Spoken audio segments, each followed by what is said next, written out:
Hello, everyone. I'm Ismail here from Toronto. Thank you very much for joining us in this live session today. As you're aware, we at AIA arrange regular immigration information session where we discuss changes and updates in immigration programs and selection criteria. But today's episode is different, and in my point of view, far more important as we will be discussing the practical aspect of your immigration decision. Today, we will try to answer some very important questions. What to expect when you arrive in Canada? What should you bring with you to Canada, and what should you leave out? What makes an immigrant succeed more than another? Is it just luck, or perhaps a little? But most of the clients we deal with who have risen above the rest did not make it to where they are by luck alone. While there are no guarantees in life, most of the successful immigrants seem to share some common beliefs and attitudes about what it takes to succeed in Canada. And what best could it be than to learn it from someone who has experienced it himself, who took the plunge, went through the entire process of immigration, arrived in Canada, and faced the music and the snow. His name is Nasibuddin Khawaja, and we are very grateful for him to spare time for us, for our audience. He immigrated to Canada from Pakistan in April 2016 and works as Senior Manager, Financial Crime Risk Assurance at HSBC Toronto. So I'm gonna bring him in right away for you.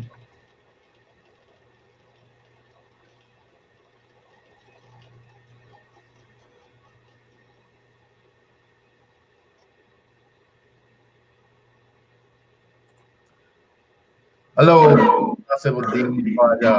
Thank you very much for joining us today. Welcome to our show.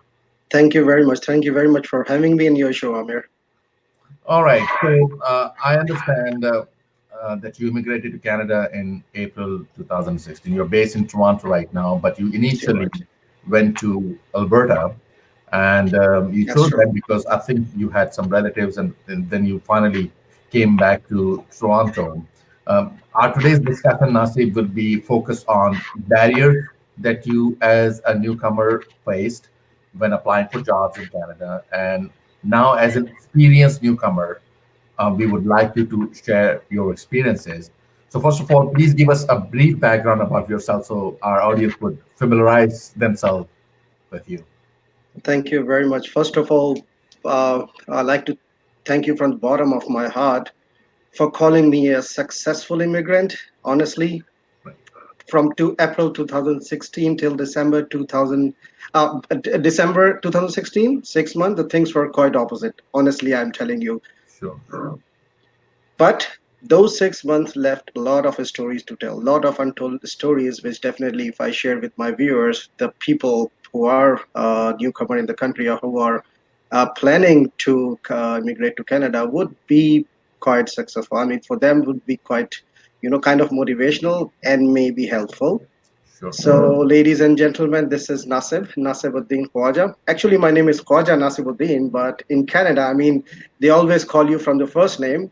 Right. And in our countries, the surname could be anywhere, could be in the first, could be in the middle, could be in the last. So, the first thing I have to change is to move my surname to last. So, I am Nasibuddin Khwaja now. This is one of the learning, right? If someone has the surname Yes.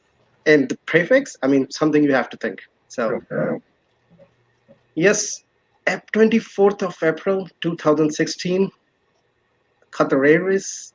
I was flying from Karachi and I was I was about to land in Alberta because my younger sister lives there. So when you're leaving your home country and you're choosing a quite different country, you try to live with your loved ones. I Sure. was no exception. I moved to Alberta, and let me tell you a brief about my educational background. I'm ACCA. Those people of finance background are quite familiar about it, but it's a certified accountancy certification from UK. Besides that, I've done masters. In my student days, I went to England to do my master. So I'm also a master of arts in banking, finance, and management. So before coming to Canada, what I've done, the first thing, I've applied for CPA Certified Professional Accountant, which is the equivalent chartered accountancy designation here as we have ICAW or we have CA in Pakistan. So I've applied for that, taken exemption from ACCA, and acquired the CPA qualification before even coming to Canada. So with a certified accountancy designation with my name, with numbers of years of experience with KPMG, the big four, with various multinational and local big entities, banks. I was quite hopeful, back of my mind, I have that thing in that, oh my God, with CPA designation, who don't want an accountant, right? In this world, wherever you want it, whether it's depending on the size of the entity, they need an accountant, they need a finance manager, they need someone with the audit background, they need someone with risk management experience. Right. I landed in Calgary. Right. 6 months, no interview call, Hmm. nothing. But let me tell you about those 6 months. Right. They have, honestly, they have a big impact on my life, which I'm going through now. So there are various recruitment agencies who are working very effectively in Canada. And one of the biggest recruitment agencies called me like very next week. They Hmm. looked at my profile, and the first question they asked me, like, with this profile, and I said, why did you land in Calgary? Any reason? Hmm. And I was like, I don't know. Things were not very bad on Google, before coming here. When I always search at Google, it shows me so many accountancy and finance related jobs. Right. Although when I come here, I realize it is the same job posted thrice and thrice, various times by each of the recruiters. So the same job has been posted multiple times. So that That's was the guy. you an interesting section. A lot of jobs, same jobs were being posted many times. But it also gives us a bit of a lesson for our audience that you should be flexible enough to relocate yourself. Instead of sticking to one place, you learn from that recruiter that your profile perhaps fits in another city, and perhaps that is what you did the next time. The next move was to perhaps move to another city. Please tell us about that. I'm coming towards that. So Yeah. that interview gave me a lesson. And that's I wanted to share with my audience, with my friends who are either already here or either planning to come here. Sure. Now you have chosen Canada as your next home, right? Be to choose two more things very wisely. The Hmm. number one, the place you want to land, and secondly, the friend circle you want to be in. I'll tell you. So, if I could interrupt here, so your suggestion perhaps is that you do your spade work and do your research even before landing in Canada. So, okay, Before landing in Canada, right? very, very, Before very landing in nice Canada. advice. Very Yeah, nice yeah, advice. yeah. Okay, So wonderful. choose your province, your destination wisely, and also choose your friend circle. From where do you want to live? Whom you want to live with? Sure. We hardly have families here. I mean, there are only few people who have immediate families living here in Canada, but most of the couples or individual they come here by own Right. with few friends known, and that's it. So I'll continue my story from where I left. So initially, instantly I decided to move to Toronto and get ready for another migration. Although it took me 6 months, but within those 6 months, people like us, we have to survive. We have to do something for our survival. So I did some odd job, but honestly, and this is my next suggestion, Sure. don't feel shy in accepting the odd jobs, which we usually call odd jobs or the survival jobs, blue Right. collar jobs. If it is in the marketing or sales sector, a it will give you benefit. Honestly, talking to the people, talking to the Canadians, you will get to know that what exactly they talk about when they meet. They are interested to talk about, say, football or ice or hockey or Raptor games. Yes. There's so many things they want you to talk, and there's only you can only learn if you are in regular interaction with people. And the sales job is a perfect place. Yeah, so if I may add, I think there is no shortcut to success in life, even in Canada, right? So if you are being picky with jobs, if you're out of the labor market for an extended period of time, maybe it's a good idea to get some Canadian work experience, go out and take up a job. Um, Maybe you have to strike a bit of a balance if you could agree with me in terms of going into a job that is a dead end job and you sort of find yourself uh, mired into it. Somehow you're earning good money. For example, cab driving, I would say, you might take it up as a short-term job, but it gets you a lot of money. So you perhaps want to stick to it. I know it's a bad example because Uber has taken over the taxi industry, but yeah, your advice is very well. That's why I'm not naming any profession. I'm just saying that, it gives you an opportunity. You have to get something good out of the thing. So either I would get demotivated. That's why I studied throughout my life. I did chartered accountancy. I worked for top tier organizations. I was an audit manager back home with a big team under me. And Right. what I'm doing right now, either I can become a demotivated person. Yes. But I took another way. I took it that this is an opportunity for me to get interacted with Canadian people, to get to know their preferences, to get to know their choices, to talk about, because in Canada people are crazy about basketball and hockey.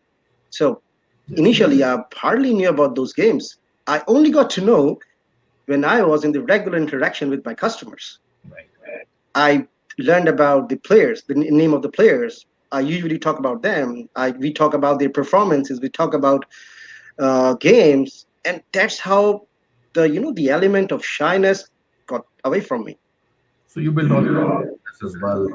And I think that leads me to another area where a lot of people sometimes seem to fail, which is the positive attitude that you had, your positivity and your desire to establish yourself in this country in the face of the adversity, you could call it, or the difficulties a new immigrant faces. If you give up easily, you're not going to go anywhere. And you perhaps think about going back to your home country. But if you have the perseverance, if you have the positive attitude which you showed yourself, and as an immigrant myself for the past many years in this country, I've seen that people have been very successful when they bring in a positive attitude and they just don't give up right away. Sometimes you do get those thoughts of just giving up and just leaving everything because you have left a very good life back in your home country and you just really want to continue with that once again because you are not succeeding, but standing your ground for a little while, I think maybe it's a good idea. I So totally endorse you. I totally endorse you. Of course, you have done wonders in your past. That's why you got the immigration, right? So be confident, be sure, don't lose hope, never give up. The time will come.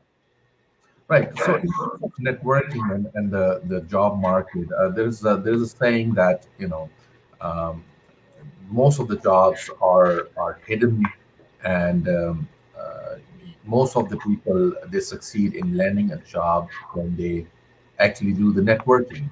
So, how important in your eyes is this networking is, and how easy it is for a new immigrant to just approach someone and talk to them? Um, is it so easy to get in touch with these Canadians and get to know each other and strike a conversation? And how did you do it? How did you overcome this hesitance or fear of striking up a conversation and getting to know people? I don't feel shy to say that I'm a product of networking. I got this position in HSBC through networking. So honestly, networking is the key. But how you will make friends, how you will reach out to the people. What I observe, my personal experience, that Canadians are awesome, wonderful people, but they usually don't interfere in each other's life. And that's how everyone should have to be. Right, You have to approach them. right. It's not like that. They're gonna come to you and they're gonna ask your problems. Honestly, it's not going to happen. Not gonna happen. You have to approach yourself. You have to approach yourself to them, talk to them. And there's one thing I really want to tell each and everyone. People, when they even I'll talk about myself. When I initial times when I approach to someone, I approach with the intention in my mind that maybe he can give me a favor and he can offer me a job. I was wrong, totally wrong. Mhm. Not every person you meet is in the position of giving you an offer letter. It's Right, hardly possible. So the purpose of networking is to first of all expand expand your friends network, and secondly, let other people know that what expertise you have taken or acquired from your previous experiences. So maybe in future that guy gets something, some kind of job or any other thing in their mind. The first person which will be coming to his mind would be you. That is right. the purpose of networking. And honestly, this is very important because we hardly know here. Yes. So networking, go to the events. In Toronto, for example, I can talk about Toronto. In Toronto, it's a big, vibrant city. There's a financial district in Toronto downtown, and every other places, people, recruiters, and other agencies there conduct orientations for the newcomers. Go, they're free of cost, and if they charge, they hardly charge you, say, $5 or $10. It's just nothing. It's just to cover the operational cost. So go there, meet people, introduce yourself, tell them about the expertise you have, tell them about your skills you have acquired from your past experiences, make your circle. It's only the matter of time then. Right. So, as immigration is something that is very inclusive and it involves a lot of things, not only searching for a job and settling down, it also involves um, your heritage, for example. You know, what you bring into this country, and at the same time, the responsibility also applies on the newcomers to accept and adapt to the Canadian way of life, the good, nice Canadian way of life, what this country offers us. What I've seen is that people need to, in my opinion, strike a balance between their own heritage and, of course, adapting to the Canadian way of life. Tell me how important it is that someone sticks to its his or her roots, and is it not important or is it important, and how important it is for people to adapt to the Canadian way of life, and what could be the damage or what could go wrong if they don't adapt to the Canadian way of life, or assimilate with people or community and shake hands with them. What could go wrong? Just tell us about your thoughts on it. If you don't adapt to the situation, don't about adapt the environment, you Right. will only harm yourself, no one else. Sure. But at the same time, what adaptability means? Does adaptability means that being a Muslim, I forget my values, being a Pakistani, I forget my values, and indulge into the new society? No, no way at all. Canada is the most beautiful country in this world. I can proudly say, because diversity is our strength. No doubt. Diversity is our strength. It is a global. I mean, no, sorry, it's a government level logo, which everyone wherever you go, you will see. Right. Right. So, what does it mean? Being Canadian, you can also maintain your identity. This is an absolutely awesome thing to do in Canada. I mean, in Canada, while I go outside, I can proudly wear my costumes. my cultural costumes. Obviously, I'm not saying that you wear shalwar kameez or jubba and go to the office. Obviously, I'm not saying that. The office But culture. yeah, obviously, you need to adopt. You need to know what Canadians like and what Canadian doesn't like. You should. I mean, the office culture, professional life is so different from we have experience in back home. Even you have to understand that what kind of outwears they wear, what kind of coats, what kind of jackets, what kind of haircuts they have, what they want to hear, or what they want to discuss in your lunch, in your during the lunches, right? Right. In the starting, whenever we had a team lunch, I was the one who was always keep myself silent because I have nothing to say because I don't know what they are talking about. But Right. now I realized I adapt to myself. I grasp. I got to know that what they really wanted to talk, what their preferences are. So now, this is what I call adaptability, and that's why you have during the immigration process, you can see there are some additional points if your relative or the Yeah. loved ones are there, right? So they give you additional points. Why? There's a reason for that. They also want you to get yourself adapt to this culture, to Canadian Absolutely. environment. Yeah. Uh, I don't see there's any problem in getting indulged to this environment, but at the same time, I prefer and I always be to maintain your identity at the same time as well. Wonderful advice. And everyone who's watching, take this away from Khwaja Nasiruddin. Canada provides us with a beautiful lifestyle and safe environment, but we need to prove that we qualify for it by accepting the challenges and be prepared to change if necessary. So, everything is interlinked. You're changing and you are also trying to do a job, you're networking. But I think Canadians also emphasize on giving back to the society, um, contribute to the country, volunteer yourself. And that in turn actually helps you in knowing people. So, have you done a bit of a community work in your career when you were searching for job, or even now? Um, did you took did you take any volunteer sort of programs, and did that help you or not? Let us know about that. Sure. So first of all, I'm the full-time member of our Islamic society. I live in Markham, so there's Islamic Society of Markham. It's a big mosque, and I'm permanent member of that. Secondly, let me answer that. I want to kill two birds with one stone here. Right. Previously, we talked about the Canadian experience. When you are new, you hardly get the first thing you want from the employers or the recruiter that, oh, you don't have the Canadian experience, and it's quite obvious, right? This is my passport. I just migrated to Canada. How could you even expect to have a Canadian experience from me? Excuse me, but this is the norm. You have to deal with this thing, right? So the perfect example I have to share with the viewers is to work volunteer. Right. I can tell you, my example, I was just, LinkedIn profile, you get the notifications. Recently, I got a notification from a big NGO who Mhm. used to to assist people with low income to provide the residences, right? They had an opportunity, and I have it mentioned here. It is the volunteer for finance, audit, and risk management committee. I Right. mean, we are talking about a risk management committee, Mhm. the highest level of hierarchy for any organization, and they're providing some volunteer opportunities. So for my chartered accountant colleagues, they know what does mean, right? Risk management, mancom management committee, what does mean.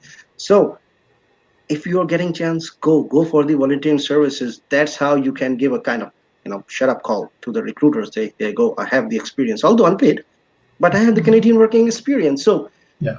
yes, coming back to your question, Yes. definitely volunteering is something we should not be afraid of, because back of our mind we have that thing in our mind, oh, it will cost me, and it hardly give me Yes. anything in the short term, but let me tell you, in the long term it will give you benefit. It will help you in making friends,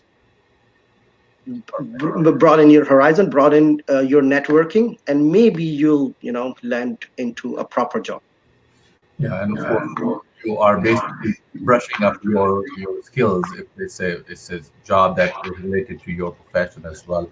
So it leads to me the other question about the education, to educate yourself in terms of getting a new degree or certificate course or a license, how important it is. Because in my point of view, if you are not motivated in going back to the school or books, if you're not ready to, because as you yourself as a chartered accountant, you might want to just start and hit the ground running instead of going back to books. What was your attitude, and what would you recommend people? Should they condition their mind to start studying again in Canada, and if they are to land up in a proper job, or their education that they obtained from back home is sufficient enough? Because in your case, of course, your qualifications were recognized world over, like your UK qualification is recognized even in Canada. But you might have experienced some sort of a obstacle because you didn't have a Canadian experience, or maybe didn't have the industry related certification. So what is your take on this? My opinion is crystal clear. You have to be skillful. You have to be Canadian skillful in order to land into a perfect dream job. I mean, in my case, as I told you, I acquired CPA Canada qualification before coming here with the same perception. If I would not have, I would have taken after coming here. Canada is an excellent place. We usually call it welfare states. If you think, first of all, you have to assess yourself and you have to assess realistically, honestly. You might have done wonders back home. That's why you are immigrating here, right? But it's not always necessary that those wonders who have worked well back home will still work here. It's hardly possible. So you have to upgrade yourself. You have to get a Canadian accredited qualification. Could be a certificate, could be a diploma, could be a degree. And the interesting thing, most of the people know, and Amir, you can explain well about it. They provide you financial assistance. Who else in this world does that, right? So why don't you take the this opportunity? I mean, talking about back home, getting a degree, and only you have to save, and then only you can go and you can get it. Here in Canada, you get a financial assistance. Take advantage of it. Go acquire new certifications, new degrees. The Canadian financial market. I can only talk about financial market right now, considering my experience. Financial market is looking for some specific skills. You cannot be a general MBA from back home 8 or 10 years ago, and you can come here and you can apply for the specific job. No, they need some specific skills, and Right. for acquiring those specific skills, you have to go to the college or university here in Canada. So my advice: please go for it. Don't shy. Don't go and stay away.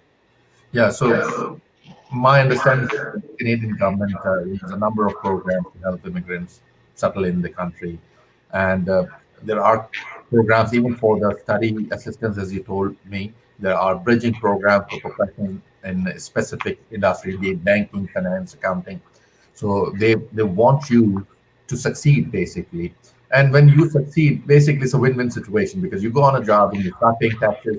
Otherwise, a welfare country, and you end up taking welfare, and it's not good to keep people out of the. So it's in their own interest as well to do that, and it's a good country, supports people, and these programs, I believe, they are significantly designed for newcomers most of the time, and they entitle you to numerous benefits and privileges basically.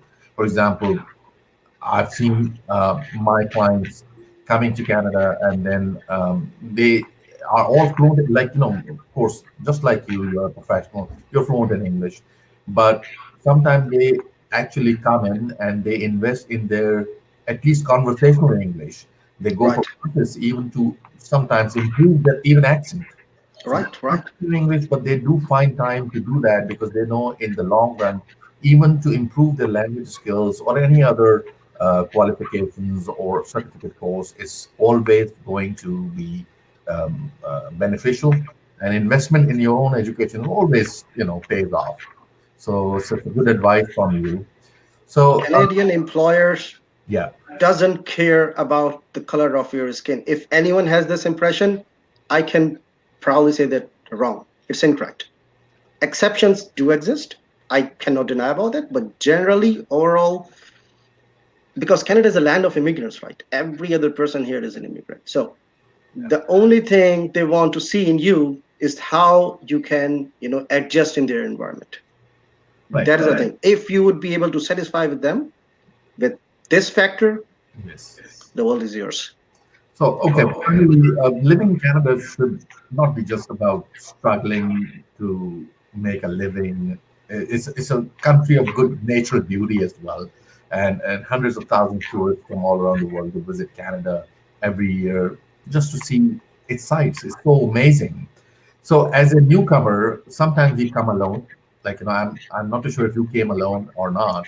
I came with my family, Yeah, so I remember that wife and 3 kids. from back from 2016. So you came here, but sometimes you don't have the friend circles that you left home, and you're struggling to get the job. In that flow, you forget about yourself, and you don't enjoy, don't go outside, don't see the sights. So, would you recommend that in order to relieve the stress, because you can deny, but it is a fact that when you make that big move of moving from your own country to another, even if you land a job directly, you still have those stresses of settling down. And so you're in Toronto basically, and I've seen that there are Ontario museums, CN Tower, Niagara Falls. You have access to everything.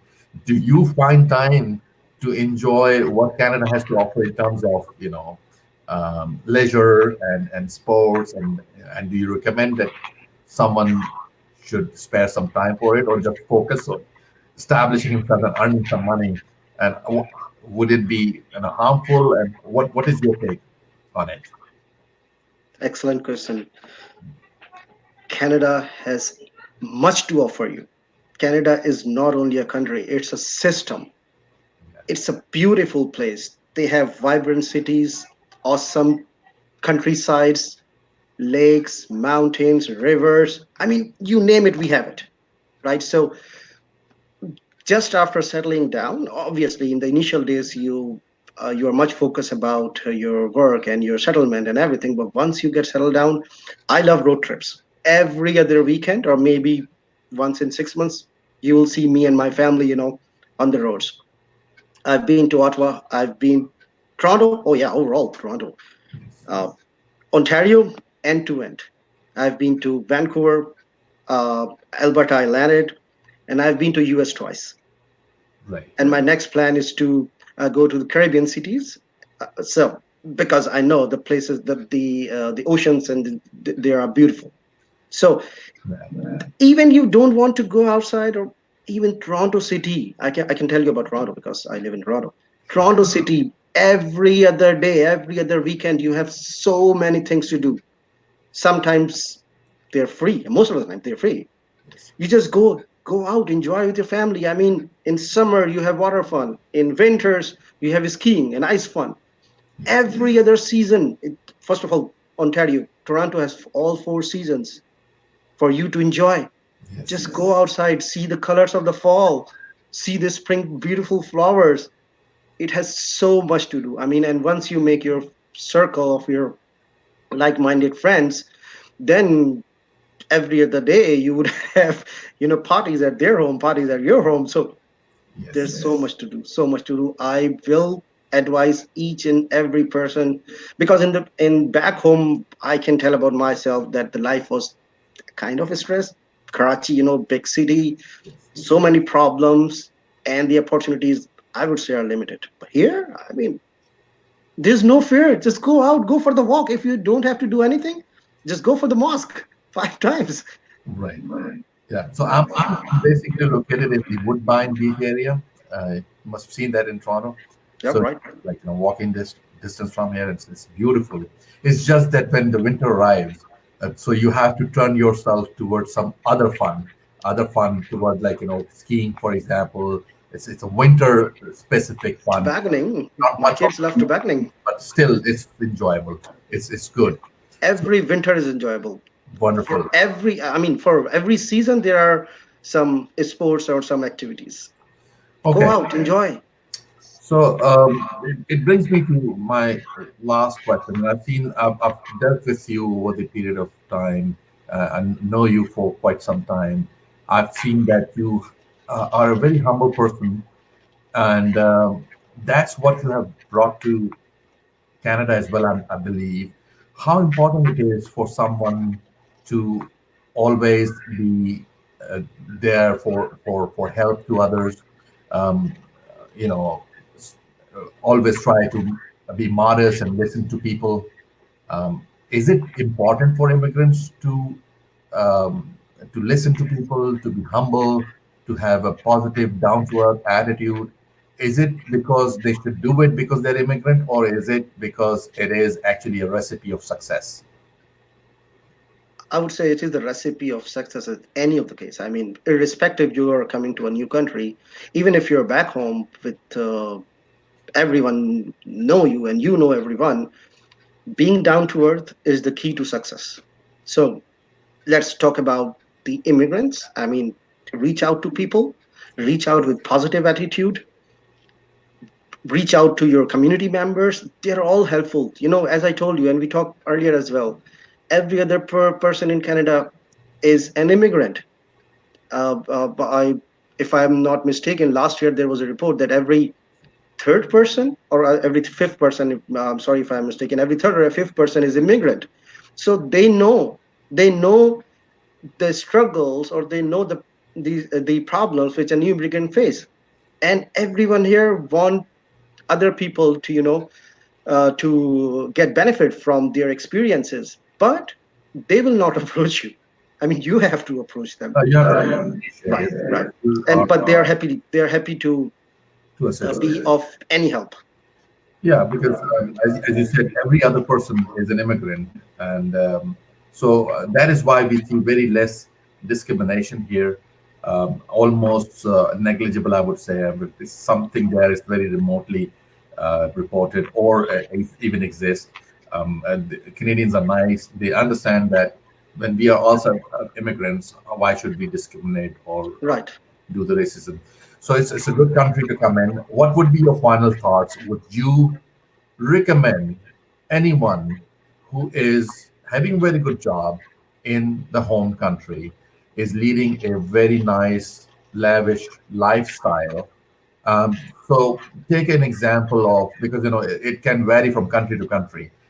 Take example of Pakistan. If someone, a professional in Pakistan, say in Karachi, and is enjoying very good position and everything is fine, um, why should he consider immigrating to Canada? And since you have done it, do you ever regret doing it? What would be your advice to our audience today? I don't regret at all. In fact, I think I'm one of the privileged person who got this opportunity, and Almighty, may capitalizes that opportunity as well. Maybe I would have ended permanently in our jobs or the blue collar jobs, but it was not. I'm thankful to my family, my parents who raised me, who brought me up in a way that I can take my own decision. But it all depends upon the preferences. I mean, coming to Canada is a challenge, honestly, for sure. So it's a big decision of your life. If you are risk averse, you don't want to take risk, and you feel that I'm doing well in back home or Middle East. People in Pakistan, you are usually, either in back home or either in Middle East. So doing well, life is easy, and I don't have any complaints, and I want to live. I mean, it's up to them. But coming to Canada for the future of your kids, then you have to face some music. You have to face some challenges. If you're ready for the challenges, Yeah. So if you don't the try ground is yours. anything, so one needs to have entrepreneurial skills and take risk, and those who take risks are rewarded. Yeah. So yeah, so it's wonderful to have you on the show. Thank you very much to be with us and share your thoughts and your experiences with our audience. I'm sure people who are watching would get something away from this, and that would help them in their future life in Canada. Thank you very much on the show. And Thank you very much for having me. If any one of the viewers want to speak to me, my LinkedIn profile, you can share my LinkedIn profile with them. that, I'm open to talk to anyone, perfect. Thank and you. I'll be happy to assist anyone. Thank you, Nasir. Thank you very much, Amir. Take care. Have a wonderful day. Bye bye. Bye bye. That was Khwaja Nasibuddin, and he was sharing with us his experiences. And what a wonderful guy! He came to Canada, and like others, he also struggled a little bit, but he stood his ground. He stood his ground, and today he enjoys a very good life in Canada. So, if you have any further questions, you have our contact details. Feel free to get in touch with our Toronto office.